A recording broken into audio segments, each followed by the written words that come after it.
नमस्कार, रात 8 बजे में आपका स्वागत है। मैं हूं आपके साथ अनुराग मुस्कान। आज भारत को सीमा सुरक्षा पर सावधान करने वाला एक बहुत बड़ा खुलासा करने वाले हैं हम। एबीपी न्यूज संवाददाता रणवीर ने भारत और नेपाल सीमा पर 5 घंटे में जो रिपोर्ट तैयार की है, उससे देश हैरान रह जाएगा और सरकार की आंखें खुल जाएंगी। हम अपने खुलासे में लश्कर के बड़े आतंकी की साजिश और सीमा सुरक्षा की कमियों को एक साथ आपके सामने रखेंगे। इस खुलासे के बाद भारत नेपाल सीमा पर देश और सरकार का नजरिया बिल्कुल बदल जाएगा। देश जब आतंक के खिलाफ युद्ध की स्थिति में हो तो छोटी सी चूक भी जानलेवा हो सकती है। हमारी रिपोर्ट देश को उसी चूक से बचाएगी। आतंकी पधारो हमारे देश, देश की सुरक्षा चूक पर बड़ा खुलासा। ये भारत का नक्शा है। एक तरफ पाकिस्तान है और दूसरी तरफ चीन। इससे सटे हुए हैं नेपाल और बांग्लादेश भी। लेकिन चीन और पाकिस्तान दोनों दुश्मन भारत के खिलाफ मिल गए हैं और इनकी साजिश का खुलासा कर रहा है लाहौर का एक आतंकवादी। सुनिएगा गौर से 1 मिनट तक इस आवाज और उसमें बंधे शब्दों को, क्योंकि उसके बाद आपके मन में जो चिंता जागेगी उससे ही खिलवाड़ का एक बड़ा खुलासा होने वाला है। कायदे आज़म ने क्या किया? इधर मगरबी पाकिस्तान, उधर मशरकी पाकिस्तान, और अमीर हमजा ने लिखा था और ये तो दोनों पाकिस्तान इधर उधर से गदवा हिंद करे, हिंदुस्तान तो सैंडविच बना देंगे। आज अल्लाह के फजलो करम से उस बात के पूरा होने का टाइम आ गया है। बांग्लादेश के ऊपर सिर्फ दरमियान में 40 किलोमीटर का फासला है, डोकलाम की सरहद मिलती है, और इधर से कश्मीर, ऊपर से चीन आएगा, और ये 40 किलोमीटर का इलाका इस पर जब कब्जा करेगा और तुमने एक ढाका अलग किया, हम तुम्हारी मशरकी रियासतें, ये मिजोरम है, ये मेघालय है, ये त्रिपुरा है, ये आसाम है, और ये जनाब अरुणाचल प्रदेश है, तुमने एक बांग्लादेश बनाया, हम 7 टुकड़े करेंगे। सुन लिया आपने? देश के खिलाफ दुश्मन के दिमाग में पल रहे नापाक मंसूबों को। अब आप देश की सीमाओं की सुरक्षा को लेकर बेचैन हो गए होंगे, तो अब हम आपको दिखाते हैं कि कैसे देश की सीमा सुरक्षा के साथ खिलवाड़ हो रहा है। जगह भारत नेपाल बॉर्डर, महाराजगंज, उत्तर प्रदेश।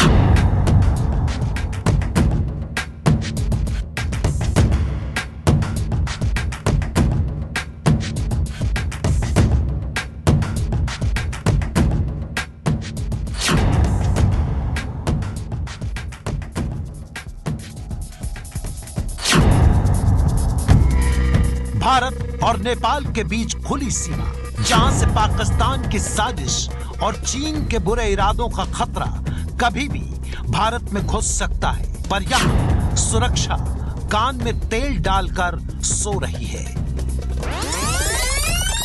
ये बिल्कुल मैं भारत और नेपाल की सीमा के उस गेट पे खड़ा हूँ जहाँ आप देख सकते हैं कि सुरक्षा के जवान खड़े हैं, और ये टॉय गन मेरे पास है। इसको मैं अपने पास लगाता हूँ और यहाँ से निकल के कोशिश करूँगा उस पार जाने की, और देखूंगा क्या मेरी चेकिंग होती है या नहीं।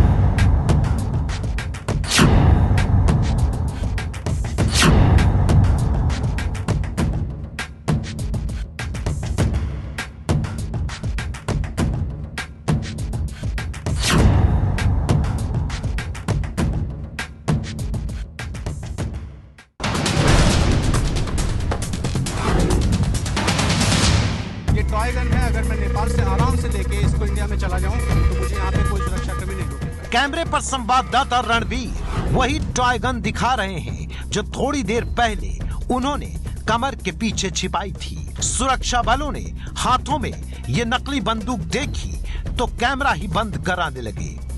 संवाददाता रणवीर के हाथ में ये खिलौने वाली बंदूक क्यों है?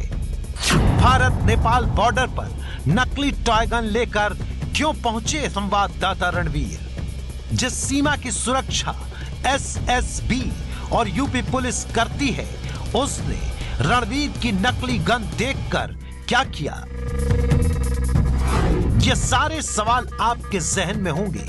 आप भी सोच रहे होंगे कि भारत के मित्र राष्ट्र नेपाल में नकली बंदूक ले जाने की वजह क्या है। तो इन सवालों के जवाब तलाशने से पहले आपको आतंकी संगठन लश्कर-ए-तैयबा के संस्थापकों में से एक आमिर हमजा का एक और बयान सुना देते हैं।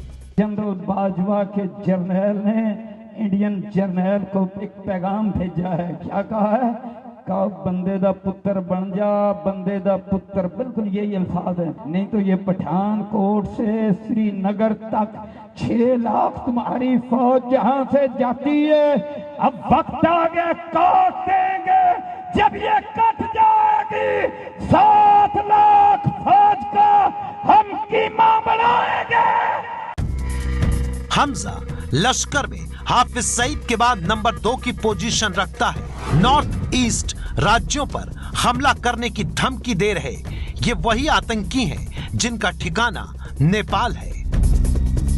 वही नेपाल जहां से आईएसआई आतंकी और हथियारों की सप्लाई भारत में करता है। वही नेपाल जहां से नकली नोट और ड्रग्स के जरिए भारतीय अर्थव्यवस्था को नुकसान पहुंचाया जाता है। इसके अलावा नेपाल से मोबाइल, कपड़े, शराब, इलेक्ट्रॉनिक आइटम की भी तस्करी होती है। इसी साल अब तक 3,300 मामले तस्करी के दर्ज हो चुके हैं। 3,272 लोगों की गिरफ्तारी हुई है और 356 करोड़ रुपए का माल भी पकड़ा गया है। इसलिए आज हम नेपाल बॉर्डर की मुस्तैदी से पड़ताल करने वाले हैं। अगले 10 मिनट में आपको आतंकियों को आमंत्रण देने वाली लचर सुरक्षा व्यवस्था की पोल खुलते हुए आपके टीवी सेट पर दिखेगी। उत्तर प्रदेश विधानसभा के अंदर से विस्फोटक मिलने के बाद से पूरे प्रदेश में अलर्ट की स्थिति है और सुरक्षा बलों को यह निर्देश दिया गया है कि वो चप्पे चप्पे पे निगरानी करें। आज हम इस बात की पड़ताल करेंगे कि भारत और नेपाल की सीमा जो उत्तर प्रदेश में सुनौली से भी लगती है, वहाँ पे सुरक्षा के क्या इंतजाम है और इस बॉर्डर इलाके में बाकी जो गाँव भारत और नेपाल के सटे हुए हैं, उन गाँवों में क्या हम नेपाल से आसानी से हथियार लेके जा सकते हैं या नहीं। उत्तर प्रदेश का महाराजगंज जिला यूपी में 560 किलोमीटर लंबी नेपाल की सीमा लगती है। राज्य में 148 एसएसबी की सुरक्षा चौकियां हैं। इनमें से सबसे बड़ा चेक पोस्ट सोनौली है, जहां से संवाददाता रणवीर ने अपनी पड़ताल शुरू की है। भारत और नेपाल में आने जाने के लिए वीजा नहीं लगता और न ही यहां पाकिस्तानी बॉर्डर की तरह कटीली बाड़ लगाई गई है। खुला रास्ता है, एक दूसरे से सटे गांव हैं, लेकिन क्या ये गांव आतंकियों के लिए रेड कार्पेट बन जाते हैं, जहां कोई भी आसानी से दाखिल हो जाए? इसकी पड़ताल करने के लिए एबीपी न्यूज संवाददाता रणवीर ने नेपाल सीमा में दाखिल होकर 150 रुपए की एक टॉय गन खरीदी। अब देखिए प्लास्टिक की ये नकली बंदूक कैसे भारत की सुरक्षा के लिए कदम कदम पर बिखरे खतरों से आपको रूबरू करवाएगी। मैं इस वक्त नेपाल के अंदर आ चुका हूं और मैंने जांच के लिए एक प्लास्टिक की बंदूक खरीदी है और ये बंदूक मेरे पास है और इस प्लास्टिक की बंदूक को लेके मैं नेपाल से भारत की सीमा में घुसने की कोशिश करूंगा और देखूंगा कि क्या मेरे पास ये जो गन है, टॉय गन है, इस टॉय गन की कहीं चेकिंग होती है या नहीं। नेपाल की सीमा के भीतर बॉर्डर के पास इन जगहों पर ना तो कोई चेक पोस्ट है, न सीसीटीवी, न यहाँ पर पुलिस नजर आ रही है, ना ही भारतीय सीमा पर एसएसबी यानी सीमा सुरक्षा बल के जवान दिख रहे हैं। ये रूपंदेही जिले में पड़ता है और इसके ठीक बगल में भारत का बॉर्डर है। मैं अब अपनी गाड़ी में ये जो प्लास्टिक की गन है, इस प्लास्टिक की गन को लेके भारत सीमा में प्रवेश करने की कोशिश करूंगा और देखूंगा कि क्या भारत की तरफ से कोई मेरी चेकिंग होती है या नहीं होती है।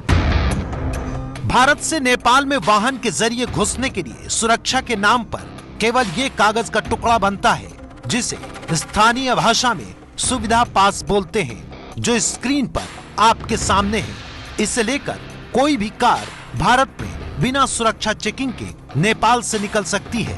सामने जो आपको मोटर बाइक दिख रही है, उस पर नेपाल का नंबर है और कुछ ही देर में हमारे संवाददाता रणवीर नकली पिस्तौल के साथ बिना सुरक्षा जांच के भारत की सीमा के काफी करीब पहुंच गए। भारत और नेपाल के बॉर्डर का फर्क कहीं कहीं इतना महीन है कि आपको पता भी नहीं लग पाएगा कि आप कब भारत में हैं और कब हिंदुस्तान में। अब नकली पिस्तौल के साथ संवाददाता रणवीर भारत में घुस रहे हैं। भारत में सुरक्षा जांच का नियम है, टैक्स के ऑफिस हैं, पर कहीं कुछ नहीं मिलता। सोचिए, ऐसे तो कोई भी भारत विरोधी चीज आराम से भारत में घुस सकती है। और अब हम इसके साथ ही इंडिया में एंटर कर रहे हैं और ये आप देख सकते हैं कि ये जो जगह है, जो इंडिया की रोड है, यहाँ पे कोई चेक पोस्ट नहीं। और ये प्लास्टिक की बंदूक लेके अब हम नेपाल से इंडिया में घुस चुके हैं। रणवीर बढ़ते हुए एसएसबी यानी सशस्त्र सीमा बल का दफ्तर भी दिखा, लेकिन कोई सुरक्षा कर्मी नजर नहीं आया। जो प्लास्टिक की बंदूक लेके हम नेपाल से इंडिया में घुसे थे, आप देख सकते हैं कि मेरे हाथ में ये प्लास्टिक की बंदूक है और मेरे ठीक पीछे सशस्त्र सीमा बल का एक ऑफिस दिखाई दे रहा है जो कैंप कार्यालय है। और उसमें आप देख सकते हैं कि जो पीछे मचान दिखाई दे रही है, ये मचान बनी हुई है नज़र रखने के लिए, निगरानी रखने के लिए कि कोई भी नेपाल से इंडिया में आता है तो उसकी जांच की जाए। लेकिन हमें फ़िलहाल मचान पे कोई भी दिखाई नहीं दे रहा है। वहीं जो कैंप ऑफिस है वो भी पूरी तरीके से खाली है। मैं आसानी से नेपाल से ये बंदूक खुलेआम लेके घूम रहा हूँ, अभी तक मुझे किसी ने नहीं पूछा। अब आप सोच रहे होंगे कि नेपाल की खुली सीमा तो तब भी थी जब भारत ने पाकिस्तान से 3-3 और चीन से 1 युद्ध लड़ा, तो आज नेपाल की खुली सीमा को लेकर टेंशन क्यों ले? तो आपको भारत के खूंखार दुश्मन आतंकी अमीर हमजा की साजिश का एक और हिस्सा दिखाते हैं और सुनाते हैं, जो चीन के साथ मिलकर पाकिस्तान रच रहा है। अरे चीन जनपद, हम आपकी स्टेटमेंट का शुक्रिया अदा करते हैं। अरे शुक्रिया का हक अदा करते हुए हम डोकलाम में भी लड़ेंगे, सिक्किम में भी लड़ेंगे, भूटान में भी लड़ेंगे, सिल्लीगुड़ी कॉरिडोर पर भी लड़ेंगे, वहां दार्जिलिंग में भी लड़ेंगे, वाघा बॉर्डर पर भी लड़ेंगे, श्रीनगर में भी लड़ेंगे। अरे इंशाअल्लाह हाफिज मोहम्मद सईद के शेर गज़वा हिंद का आखिरी राउंड लड़के दुनिया को नजारा करवाएंगे।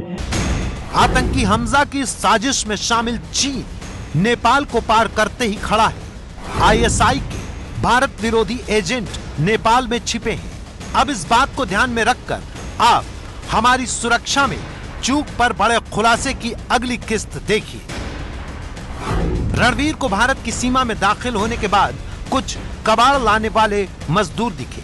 पूछा कि क्या कोई सामान नेपाल से लेकर आ सकता है, तो उन्होंने कहा सेठ जी कहेंगे तो जरूर। ये बड़ी सुरक्षा चूक है। बिना जांच के धड़ल्ले से कुछ भी आ जा रहा है। इसमें देश की बर्बादी का सामान भी हो सकता है। तो सेठ जी से बात करेंगे तो हो जाएगा?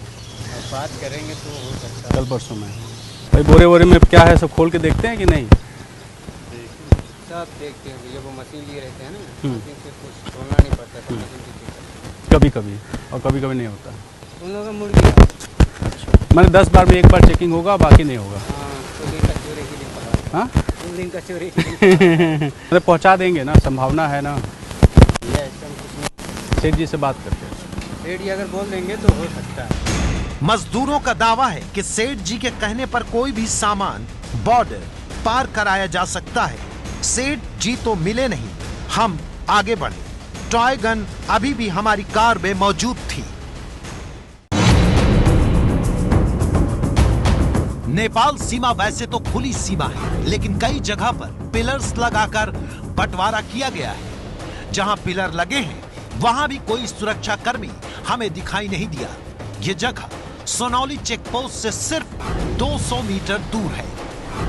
अगर मैं अपनी दाहिनी तरफ दिखाऊं जो ट्रक्स खड़ी हैं, इन ट्रक्स के बिल्कुल पास में वो जगह है जिसको भारत नेपाल की सीमा की सुनौली चौकी कहते हैं। भारत से आने वाली और नेपाल से आने जाने वाली गाड़ियों का टोल काटने के बाद यहाँ पे सुरक्षाकर्मी गाड़ियों की चेकिंग करते हैं, लोगों की चेकिंग करते हैं।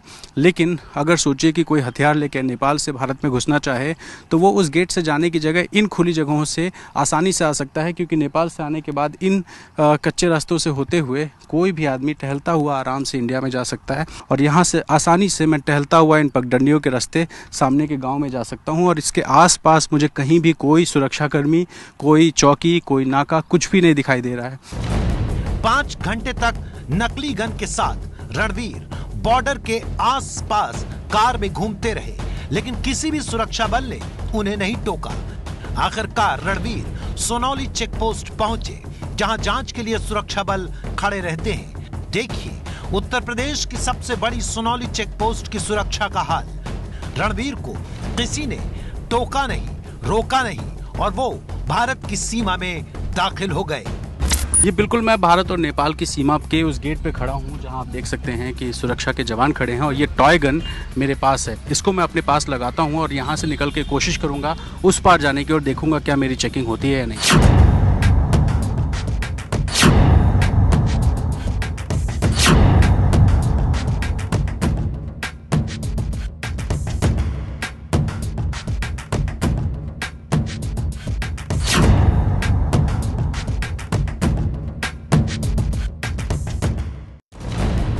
इस बारे में जब रणवीर ने कैमरे पर ड्यूटी में लगे जवानों से पूछना चाहा तो कोई बात करने के लिए तैयार नहीं हुआ। इन सुरक्षा बलों से बात करके जानने की कोशिश करते हैं और उनको दिखाते हैं कि मेरे पास गन है, आखिर मुझे चेक क्यों नहीं किया गया। ये सुरक्षाकर्मी जिन्होंने हमारा कैमरा रोका था, सर एक चीज़ बताइए, अभी मैं पैदल टहलता हुआ जा रहा था, आप लोगों ने मेरी चेकिंग नहीं की? क्यों नहीं की? हाँ? आपको पता है, आपको पता है मेरे पास ये टॉय गन है। मैं आराम से लेके इस टॉय गन को निकल गया और कोई भी यहाँ पे बात करने को तैयार नहीं है। इनसे पूछते हैं, ये शायद सीनियर हैं। सर आप बात करेंगे क्या? मैं बिल्कुल आराम से ये टॉय गन रख के आप है ना आप प्लीज बंद करो। तो आप देख सकते हैं कि टॉय गन लेके हम अंदर चले गए, उसके बाद हमें किसी ने नहीं रोका। अब जब सवाल पूछ रहे हैं तो ये लोग यहाँ पे बात करने को तैयार नहीं है। ये टॉय गन है, अगर मैं नेपाल से आराम से लेके इसको इंडिया में चला जाऊँ तो मुझे यहाँ पे कोई सुरक्षाकर्मी नहीं रोकेगा। इस बारे में संवाददाता रणवीर ने एसएसबी के कमांडेंट शिवदयाल से संपर्क कर उनका पक्ष जानना चाहा। वो कैमरे पर तो नहीं आए, लेकिन अपना पक्ष रखा। भारत नेपाल सीमा पर हुई सुरक्षा की चूक को लेकर जब हमने सशस्त्र सीमा बल के कमांडेंट शिवदयाल से संपर्क किया तो उन्होंने कहा कि अगर ऐसा हुआ है तो ये चिंता का विषय है और कोशिश की जाएगी कि आने वाले वक्त में इस चीज़ों को सुधारा जाए और ऐसी स्थिति ना उत्पन्न हो। उन्होंने कहा कि आने वाले समय में स्कैनर लगाए जाएंगे और साथ ही चीज़ों को चैनलाइज किया जाएगा। उन्होंने ये भी कहा कि हाल के दिनों में लश्कर के आतंकी समेत कई ऐसी चीज़ों को उन लोगों ने पकड़ा है जो कि यहाँ सीमा से पार करने की कोशिश कर रहे थे, लेकिन बावजूद उसके अभी भी अगर कुछ कमियां हैं तो उनको आने वाले दिनों में सुधार लिया जाएगा। सुना आपने, एसएसबी के बयान में भी लश्कर के आतंकवादी पकड़े जाने का जिक्र है और हमने आपको लश्कर के सह संस्थापक आमिर हमजा के बयान में सुनाया था कि भारत के खिलाफ चीन के साथ मिलकर पाकिस्तान क्या साजिश रच रहा है। फिर भी सुरक्षा के ऐसे लचर इंतजाम चिंता पैदा करते हैं। सवाल सिर्फ एक नकली बंदूक का नहीं था, सवाल 1751 किलोमीटर लंबी भारत नेपाल सीमा का है जो देश से लगती है। आतंकवाद की साजिश बड़ी है और सुरक्षा में चूक भी, इसलिए हमने इसकी जानकारी देश के गृह राज्य मंत्री हंसराज अहीर को दी। गन लेकर के हमारे कॉरेस्पॉन्डेंट इधर से उधर गए, लेकिन किसी ने रोका टोका नहीं। इसकी संज्ञान लेंगे आप? मुझे कुछ इसके बारे में पूरा पता नहीं है, लेकिन सुरक्षा के दृष्टिकोण से हमारे यहाँ की जितनी भी तैनाती है, जो भी जवान है वो काम करते हैं। अगर ऐसा कुछ हुआ है तो अभी हम जानकारी लेकर बताएंगे। जो कुछ है वो कैमरे पर शीशे की तरह साफ दिखा। सुरक्षा के नाम पर रणवीर से किसी ने पूछताछ तक नहीं की, कार को रोका भी नहीं किया। सवाल ये है कि आतंकियों को पधारने का ऐसा न्योता देने वाली व्यवस्था कब बदलेगी? यूपी और नेपाल से संवाददाता रणवीर की रिपोर्ट।